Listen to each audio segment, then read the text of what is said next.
Welcome back to our tour of Matilda.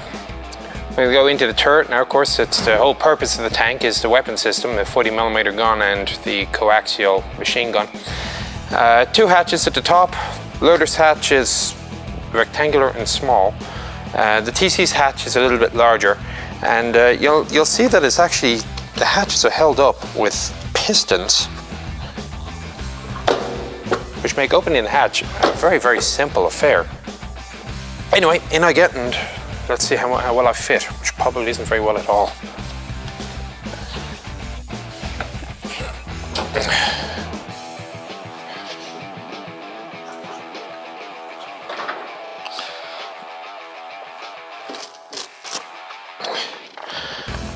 TC's cupola seems to have a lock here to rotate around. Pull it out and you should be able to swing. Of course, it's not swinging for me. There we go. Simple as. So in addition to being able to rotate the cupola, the periscope inside the forward hatch is also rotating 360 degrees and adjustable in elevation. Nothing else on the outside of any note. Spotlight for itself. Little hooks for lifting up the cupola is required. To the front, gunner's primary sight.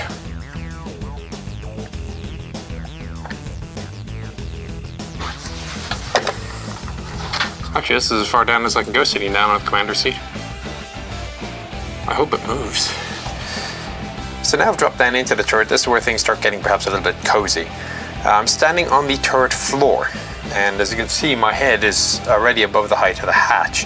Now granted, I'm a little bit taller than the typical tanker at the time. The commander's seat that I was sitting on with my head out folds up out of the way once you're inside, and there is a small amount, it looks like about 4 inches of elevation adjustment, and there is a platform for the TC to stand on when he's buttoned up, and I can only assume that the platform is it looks to be about 3 inches high, and it's to bring the typical tanker of the era up to sufficient height that he can look out the periscope. The other toy he has is the wireless set, the radio to most people today, and it's number 11 was the original one that came in the Matilda, and with that you had one-way intercom system. You could radio other people, and you could talk to your crew. Your crew could not talk back, which probably was an advantage to some commanders. Later on, the number 19, which was a very common radio set for the British forces by the end of the war, came along, and this allowed two-way communication and also, of course, communication with other tanks. And there was an intercom box located to his left shoulder that he could select various functions. Nothing else in the commander's seat. Next step is to go forward into the gunner. Come forward into the gunner seat. He's of course seated in front of the commander, and again, cozy. It looks like the seat does have an adjustable height by way of a foot pedal, however, it appears not to be working, so I'm stuck at the up position.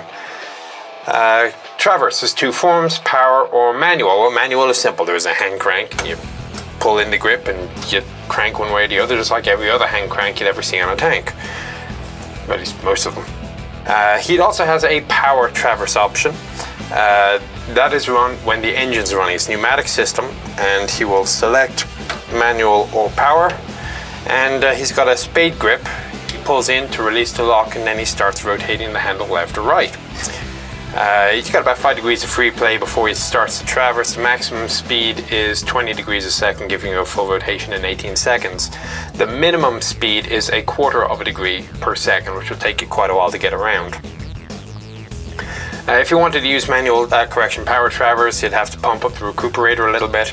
And an interesting feature is that there is actually a lock function that you can lock the traverse in a position.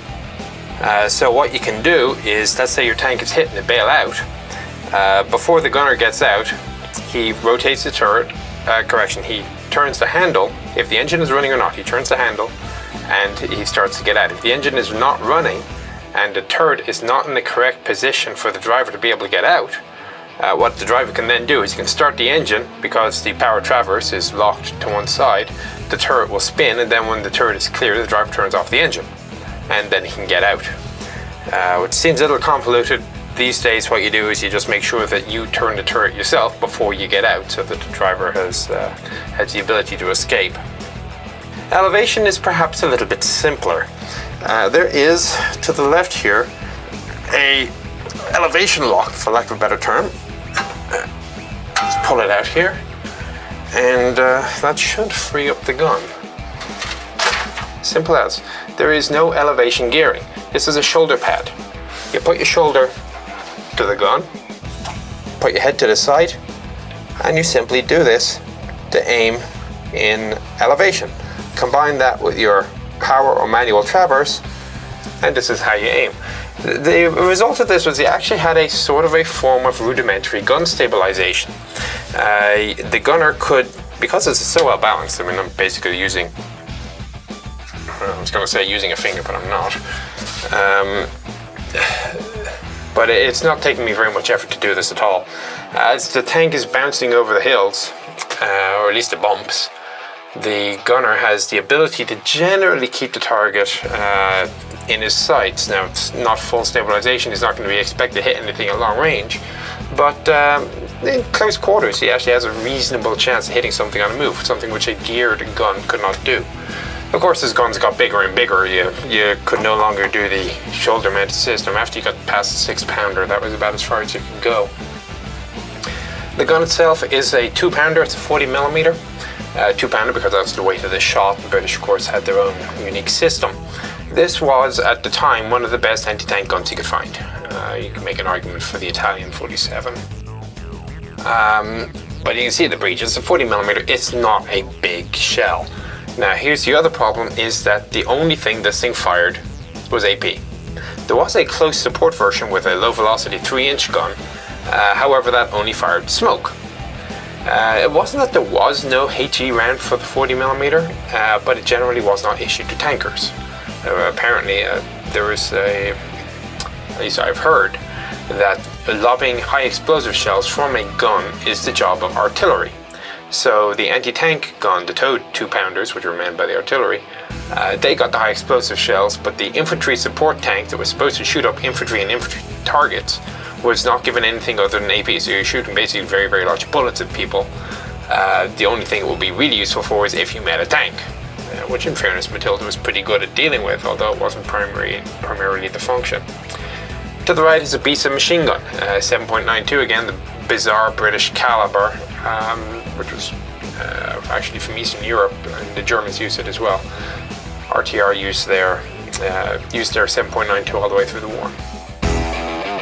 Elevation and depression on this thing is pretty ridiculous. I can't elevate as much as I'd want to because my leg is in the way, but if I look how far this depresses, it goes pretty much to a full 18 degrees, and so you can really abuse some hills on this one, or put 40mm rounds into very, very close infantry targets. He has his Unity periscope here just for general observation, again rotatable and adjusting elevation. To aim, he has a by 1.9 telescope with the simplest reticle you'll ever see. It's a cross with a couple of notches for right and left, but no elevation graduations whatsoever, so you're basically firing bursts on target. You fire a shot, see where the puff of dirt is, if you can see a 40mm puff of dirt, and then you fire again. To fire, he has two pistol grips for his right hand, so his left hand of course is on traverse, right hand is on pistol grip, the left one for the main gun, which is a simple mechanical lever which comes up here to the firing system, and one for the coaxial machine gun on the right, which again is a mechanical cable. He squeezes his palm grip or his trigger, and that will set off the 7.92. So I'll just lock this back into place. There we go, nice and secure.